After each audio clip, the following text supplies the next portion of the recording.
শুভ সকাল বন্ধুরা, আমি মৌমিতা। আমার একটা ছোট্ট মিনি ব্লগে তোমাদেরকে স্বাগত। তো সকালবেলা উঠেই খেয়ে নিলাম চা।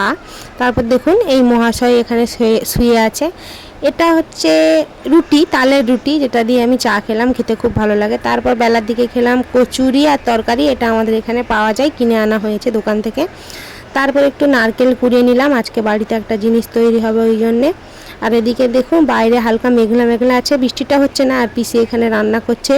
তো পিসি রান্না করতে করতে আমি পিসিকে বললাম তুমি একটু হাই করে দাও। তো পিসি হাই করে দিল। তো দুপুরে আজকে এই যে ছিল ভাত আর ডিমের কষা আর বেগুন ভাজা আর পেঁয়াজ। তো সবাই মিলেই আমরা রাত কেন দিনে কেন বলেছিলাম এর আগে যে আমরা সবাই একসঙ্গে বসেই খাওয়া দাওয়া করি আর খুব কথাবার্তা বলি, মজাও করি। আর রাত্রেও হচ্ছে ওই ডিমের তরকারি ছিল, আর এই যে মা ঘুগনি দিয়েছিল, আর এইটা হচ্ছে তালের গুলগুলি, যেটা আমাদের বাড়িতে আজকে হয়েছে। তো ভিডিওটা ভালো লাগলে লাইক করবেন, চ্যানেলের পাশে থাকবেন। ধন্যবাদ, টাটা।